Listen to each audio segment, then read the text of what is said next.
Bueno, saludos amigos. Soy Herbert W. Armstrong con las buenas noticias del mundo de mañana. ¿Qué dice la profecía bíblica que va a suceder ahora? Alrededor de un tercio de su Biblia es profecía. El mismo Evangelio de Jesús fue y es profético. ¿Por qué no hemos oído ese Evangelio? ¿Por qué debemos ignorar la profecía bíblica en un momento como este? Nunca en la historia de este mundo ha habido un tiempo como este. Les digo, mis amigos, la mayoría de ustedes no saben lo que están mirando a la cara ahora. Y ya es hora de que abramos nuestros ojos, nuestras mentes y miremos hacia el futuro y veamos lo que se revela. Ya es hora de que nos sacudamos de nuestro letargo de solo querer divertirnos, entretenernos, mirar. Bueno, historias de crímenes y amoríos ilícitos y mucho entretenimiento y diversión, ya sea en la televisión o en las películas, o en las historias de ficción o donde sea que lo encontremos. Solo queriendo meternos en algún tipo de tierra de ensueño y pensar que viviremos felices para siempre sin darnos cuenta de lo que nos espera. Es hora de despertar. Es hora de saber qué nos depara el futuro. Es hora de que empieces a mirar en tu Biblia como nunca antes. Y por cierto, aquí déjame, antes de continuar, decir, ya es hora de que el resto de ustedes que no se han inscrito en el curso bíblico por correspondencia del Ambassador College, comiencen a inscribirse porque esto es totalmente diferente a cualquier curso bíblico por correspondencia que haya sido publicado hasta donde yo sé. Y comienza donde todo debe comenzar, en esta hora fatídica de la historia mundial con la profecía. Comienza con los mismos eventos en el mundo de hoy y lo que va a suceder. Eso es lo primero que estudias cuando tomas el curso bíblico por correspondencia de la Ambassador College. Lo que es actual, lo que es noticia principal, lo que es de mayor interés en este momento. Por supuesto, lo llevará completamente a través de su Biblia, todo en la Biblia. Pero necesita saber qué está pasando en el mundo ahora, y eso a su vez lo lleva a lo más importante que necesita saber. ¿Cuál es el propósito que se está trabajando aquí abajo? ¿De qué se trata? ¿De qué se trata la Biblia? ¿De qué se trata la religión?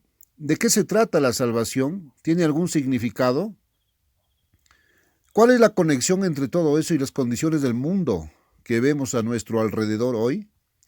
Déjame decirte que hay una conexión tremenda. Hay cada conexión. Los eventos que ven desarrollarse en este mundo caótico hoy, y estamos en el tiempo de una supuesta paz temporal en medio del caos, y solo nos está adormeciendo, y es solo la tranquilidad antes de la gran tormenta, y es hora de despertar. Y es parte del desarrollo de ese propósito aquí abajo. ¿Cuál es ese propósito? ¿Por qué no lo oyes predicar? ¿Por qué no nos despertamos y lo miramos y vemos qué es? Ya es hora de que sepamos y entendamos, y no puedes entender la profecía a menos que sepas lo que se está desarrollando y cuál es el propósito. No puedes entender los acontecimientos del mundo, las noticias del mundo, este mundo muy palpitante, vivo y dinámico en el que vives hoy, a menos que conozcas el propósito que el todopoderoso Creador, gobernante del universo, está realizando aquí abajo. Bueno, la Tercera Guerra Mundial está a punto de caer sobre nosotros, comenzando de nuevo en China. Escucha, déjame decirte primero que ninguna guerra en este momento ni con China ni con Rusia se menciona específicamente en las profecías. Pero entonces tampoco lo fue la guerra de Corea, y sucedió. Las profecías bíblicas no mencionan cada pequeña guerra, no mencionan todo lo que va a pasar. La profecía bíblica simplemente menciona aquellos eventos que tienen una parte directa en el cumplimiento de ese propósito que se desarrolla aquí abajo, y usted necesita saber cuál es. Pero mencionan todas las cosas importantes. Ahora, para el caso, incluso la Primera Guerra Mundial y la Segunda Guerra Mundial no se mencionaron de forma individual y específica, aunque ciertamente fueron predichas en general. La serie de guerras mundiales al final de esta era. Y esa serie de guerras mundiales aún no ha terminado. estamos en el mismo fin del mundo. La profecía bíblica, sin embargo, revela definitiva y específicamente la próxima gran guerra real, en el que se van a invadir los Estados Unidos, las Islas Británicas, Europa Occidental, y está llegando. Y créalo o no, por una nueva potencia mundial, ahora en ascenso y menos sospechada por nuestro pueblo. Está allí mismo, en su propia casa, en su propia Biblia, si tan solo supiéramos al respecto, pero aún no es el momento. Algo más va a suceder primero, ¿sabes? ¿No crees que ya es hora de que aprendamos qué son estas cosas? Es una cosa terrible, y mis amigos, van a vivir tiempos aterradores.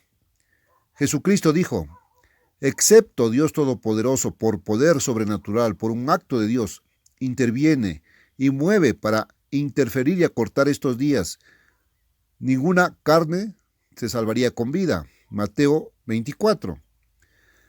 Los principales científicos mundiales de hoy nos dicen que es posible aniquilar la vida humana fuera de este planeta.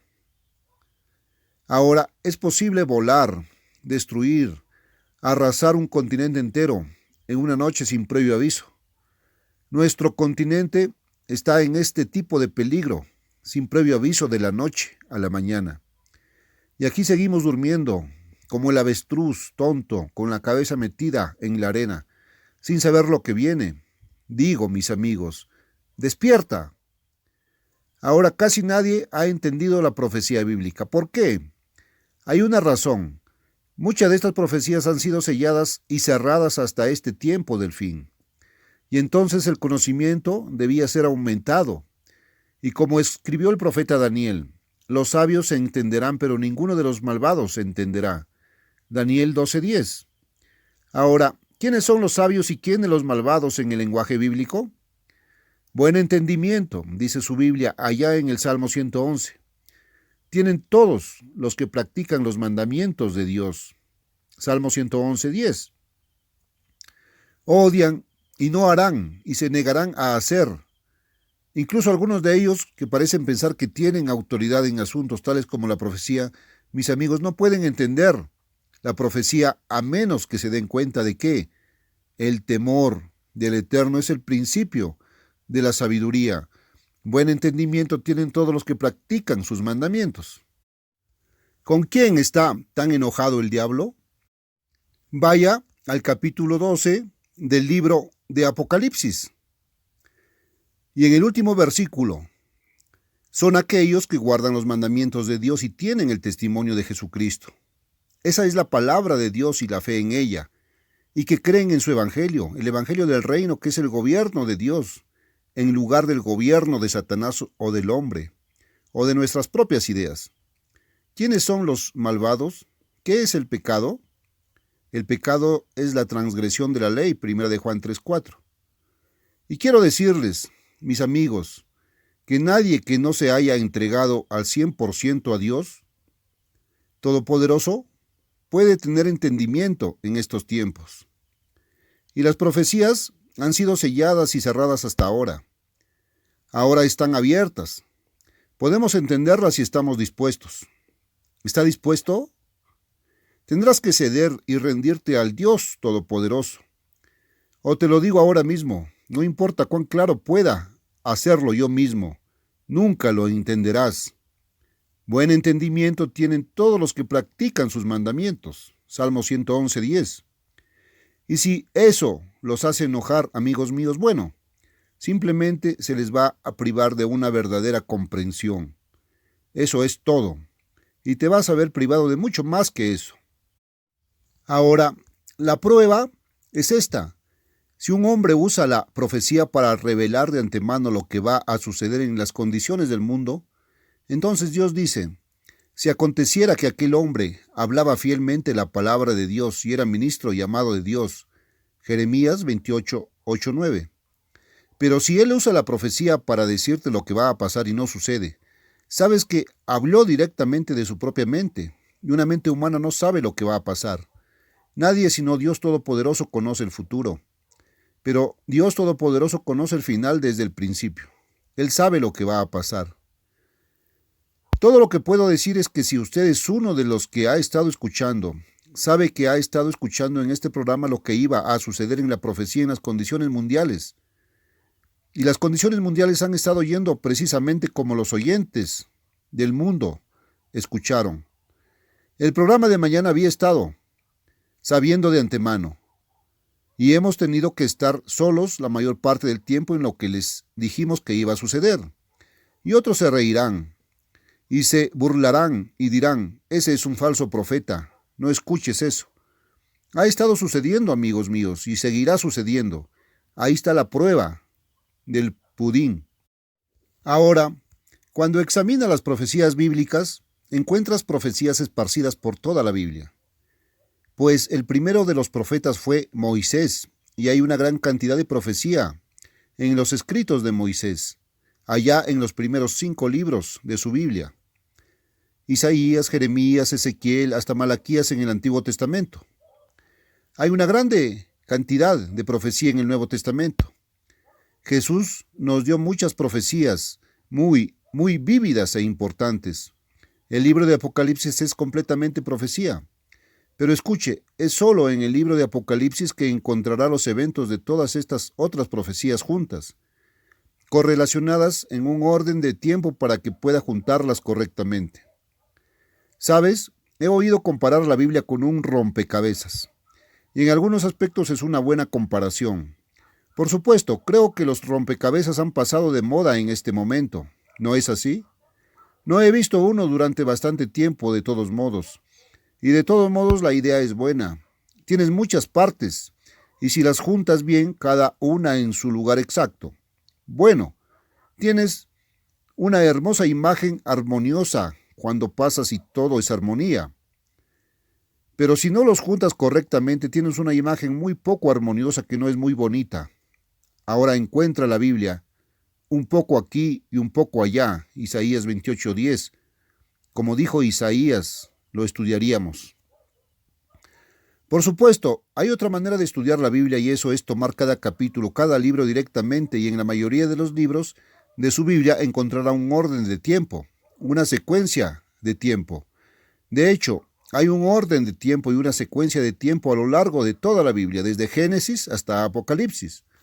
Pero ese orden de tiempo ha sido confundido un poco por los hombres, y las Biblias que la mayoría de nosotros leemos no están en el orden de los libros como Dios los inspiró originalmente y como Él los había puesto originalmente. Los hemos mezclado un poco en orden en los libros, y cuando lo arreglas y cuando tengas los libros en el orden que deben estar, hay un flujo de historia directo, hay un orden de tiempo, hay un patrón, y todo está en orden, no hay confusión. Dios no es autor de confusión, sino el diablo. Bueno, en el libro de Apocalipsis encuentras varias profecías correlacionadas en secuencia de tiempo. Pero cuando recurres al libro de Apocalipsis, ¿qué encuentras? Un montón de símbolos, y ahí está un libro que se supone que debe estar abierto, no cerrado. Y sin embargo, en realidad ha estado cerrado a los hombres, porque los hombres no lo han entendido y eso es simplemente un hecho histórico. No lo han entendido y la razón es que está tan envuelto en símbolos. Ahora bien, Jesús habló mucho en parábolas y dijo que hablaba en parábolas, para que oyendo, oyeran, pero no entendieran lo que él decía, Mateo 13:13. Que podría ver, pero en realidad no lo entenderían, no lo entenderían. Eso es lo que él dijo. Eso no es lo que crees, pero eso es lo que Jesús dijo, y esa es la verdad. Pero a sus discípulos les explicó las parábolas en un lenguaje sencillo. ¿Cómo vas a entender las parábolas de la Biblia? ¿A través de tu propia imaginación, a través de tu propia mente? Nunca lo obtendrás de esa manera. Solo hay una forma. En otro lugar de la Biblia encuentras esa parábola explicada. Jesús lo explicó en un lenguaje sencillo a sus discípulos. Ahora, lo he dicho tantas veces, la Biblia no necesita ser interpretada. Con eso quiero decir que no es necesario que ningún hombre ponga sus ideas, su interpretación, su razonamiento, para decir qué significa esto, cuando no significa nada por el estilo. Una gran parte de la Biblia está expresada en lenguaje simbólico o parabólico, o algo por el estilo, y es más bien místico en ese lugar particular de su entorno. Pero en alguna parte, amigos míos, encuentras ese símbolo explicado en lenguaje sencillo en su Biblia. Se explicará tan claro como cualquier cosa. Me acuerdo del capítulo 17 de Ezequiel, y aquí hay un símbolo que se usó en una profecía de Ezequiel. La palabra del Eterno había venido a Ezequiel diciendo en el versículo 2, este es el capítulo 17 de la profecía de Ezequiel. Hijo de hombre, propongo un enigma y habla una parábola a la casa de Israel. Ahora, esto es una parábola y un enigma. Y di, así ha dicho el Dios eterno, una gran águila con grandes alas de alas largas, lleno de plumas que tenían diversos o diferentes colores, vino al Líbano y tomó la rama más alta del cedro. Cortó la punta de sus ramitas tiernas y la llevó a una tierra de tráfico. La puso en ciudad de mercaderes. Ezequiel 17 del 2 al 4. Ahora, eso no tiene mucho sentido, ¿verdad? Simplemente usando muchas figuras retóricas allí para representar otra cosa. Bueno, eso no es literal. Bueno, digamos, que tiene que ser interpretado. Pero amigos míos, ningún hombre debe interpretarlo. Tomó también de la semilla de la tierra y la plantó en un campo fértil, un lugar. La puso junto a muchas aguas y la puso como un sauce. Y creció, y se hizo una vid frondosa de baja estatura, cuyas ramas se volvían hacia él, y sus raíces estaban debajo de él, de modo que se convirtió en una vid, y echó sarmientos, y brotó retoños. Luego hubo también otra gran águila, con grandes alas y muchas plumas. Ezequiel 17 del 5 al 7. Ahora, ¿qué son esas águilas? ¿Y qué son esos árboles y estas ramas altas y todo ese tipo de cosas? ¿Qué significa? Si sigue leyendo un poco más el versículo 12, deje que Dios lo interprete. Ahora, aquí está la interpretación y viene de Dios y es divina y no es humana. Ahora, di ahora a la casa rebelde, ¿no sabes lo que significan estas cosas? Diles, he aquí, el rey de Babilonia ha venido a Jerusalén y ha tomado a su rey y a sus príncipes, y los ha llevado consigo a Babilonia. Ezequiel 17:12. Ahora, regrese con eso, ahí está la clave, regrese y léalo. Una gran águila, ese es el rey de Babilonia, con grandes alas. Sí, era poderosa, largas águilas, llena de plumas, aún describiendo al rey de Babilonia. Vino al Líbano, ahora el rey de Babilonia ha venido a Jerusalén. Entonces Líbano, aquí significa Jerusalén. Y tomó la rama más alta de cedro. Ezequiel 17 del 2 al 3. Llegó a Jerusalén y ha tomado al rey de ella. Ezequiel 17. El cedro entonces significa la raza judía, la nación judía, y la rama más alta de ese árbol es el rey, y él tomó al rey de Judá. Cortó la punta de sus renuevos, Ezequiel 17:4. La cima de sus ramitas jóvenes serían sus propios hijos, y lees la historia de eso, y todos habían sido asesinados y todos los nobles de Judá aparte. Había tomado a su rey y a sus príncipes y los había llevado con él a Babilonia. Bueno, fueron muertos en Babilonia, pero él los tomó y tomó a los jóvenes príncipes, y él los llevó a Babilonia,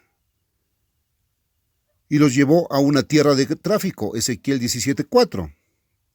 Una tierra de tráfico comercial, de grandes negocios. Sí, dominaba el mundo entero en ese momento. Él lo puso en la ciudad de los mercaderes. Eso es Babilonia. Ahora, tomó también de la semilla de la tierra y la plantó en un lugar fructífero. Ezequiel 17:5. Bien, y tomó de la simiente del rey e hizo un pacto con él, y tomó juramento de él, y también tomó a los poderosos de la tierra. Ese es el pueblo poderoso de la tierra. Que el rey no sea vil para que no se enaltezca, sino para que permanezca firme por la observancia de su pacto. Ezequiel 17, 13 y 14. Eso fue aquí arriba. Creció y se hizo una vid de baja estatura, un pueblo esclavo, ya que los judíos estaban allí arriba, cuyos sarmientos se volvían hacia él, y sus raíces estaban debajo de él, de modo que se convirtió en una vid, y dio a luz ramas y echaron ramitas. Ezequiel 17:6. Y los judíos siguieron creciendo y tenían más y más hijos allá arriba, pero eran un pueblo esclavo. Ahora, ahí está todo descrito. Ahora, si sigues leyendo, encontrarás que claramente dice, aquí un poco más allá, se rebeló contra él al enviar sus embajadores a Egipto para que le dieran caballos y mucha gente. ¿Será prosperado? Escapará. Ezequiel 17:15. De todos modos, esta otra águila es el rey de Egipto, como se explica aquí en un lenguaje muy sencillo. Ahora, cuando los discípulos no entendieron las parábolas, vinieron a Jesús y él les explicó esas parábolas en un lenguaje sencillo. Ahora, regrese al libro de Apocalipsis. Aquí encontramos el comienzo de la clave justo en el primer capítulo. Aquí encuentras algunos símbolos. En el primer capítulo del libro de Apocalipsis encuentras la imagen de Cristo tal como es. Mira, ¿es esto como lo que ves en tus cuadros de Cristo? Ahora, ¿tienes una imagen de Cristo en tu casa o en tu Biblia o en algún lugar? A ver si tienes un Cristo falso, un ídolo, o si tienes el Cristo verdadero, porque si vas a seguir a falsos cristos o a cualquiera excepto a Dios y adora a eso, eres culpable de quebrantar el primer mandamiento y eres culpable de idolatría. Aquí está uno semejante al Hijo del Hombre, vestido con un manto que le llegaba hasta los pies y ceñido alrededor de los senos con un cinto de oro. Su cabeza y sus cabellos eran blancos como la lana. Apocalipsis 1, del 13 al 14. ¿Es así como pintan a Cristo? Con el pelo blanco, blanco como la lana. Y encontrará que el apóstol Pablo dijo, es una vergüenza, eso solo la naturaleza debería enseñarte. Es una vergüenza que un hombre tenga el pelo largo. 1 Corintios 11:14. Así que no tenía el pelo largo. Blanco como la lana, tan blanco como la nieve, y sus ojos eran como llamas de fuego. Apocalipsis 1:14. ¿Es así como tu cuadro muestra a Cristo? ¿Sus ojos están como llamas de fuego? Esa es la manera en que Él se ve. No, Él no está muerto colgado de una cruz. Ha resucitado y ha ido al cielo y ha sido glorificado. Y así es como se ve ahora el Cristo glorificado desde que llegó al cielo y fue glorificado. Sus pies semejantes al bronce bruñido, como recalentado en un horno, y su voz como el sonido de muchas aguas, o como la voz de un trueno. Es una expresión similar usada en otros lugares. Y tenía en su mano derecha 7 estrellas. Apocalipsis 1, 15, 16. Ahora, ¿cuáles son esas estrellas? Son símbolos. ¿Vas a intentar interpretarlo y decir que sabes lo que significan? Bueno, te mostraré aquí en un minuto, pero la Biblia te dice lo que significan. Y de su boca salía una espada aguda de 2 filos. Ahora la Biblia interpreta eso y le dice que la espada es meramente la palabra de Dios. Usted la tiene en su Biblia por escrito. Y su semblante era como el sol en su fuerza. Apocalipsis 1:16. ¿Brilla tu imagen como el brillo del sol hasta que casi ciega tus ojos cuando la miras? Tu imagen, que crees que es Cristo, o tienes un ídolo y tienes algún tipo de falso Salvador y un falso Dios que miras, mis amigos? Creo que es hora de que algunos de nosotros empecemos a despertar. Creo que es hora de que miremos eso y lo tomemos en serio y veamos si debemos sacar a los ídolos de nuestras casas o no. ¿Qué piensas? Y cuando lo vi, caí a sus pies como muerto. Y él puso su mano derecha sobre mí diciéndome, no temas, yo soy el primero y el último, el que vivo, vive ahora, y estuve muerto. Apocalipsis 1, 17, 18. Él murió por nosotros, pero Dios el Padre todavía estaba vivo mientras estaba muerto, y Dios el Padre lo resucitó de entre los muertos. Dios el Padre tiene vida para impartir. Él es el dador de vida y le dio vida eterna e inmortal a Cristo como el primogénito de muchos hermanos. Tú puedes ser uno de esos hermanos. Oh, qué gloriosas buenas noticias son esas. Puedes ser uno de esos hermanos y puedes ser como Él. Lo verás como Él es y así es Él. Ahora mira, ¿alguna vez se te ocurrió que podrías lucir así algún día? Te digo, vas a tener que sacar mucha rebeldía de tu corazón contra Dios.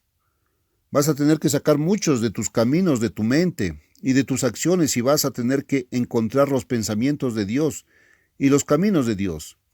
Vas a tener que dejar que Dios te renueve o nunca te verás así. Tendrás que encontrar y volverte santo, encontrar la santidad, y solo puedes obtenerla de Dios porque Él es el único que la tiene. Tendrás que ser perfecto.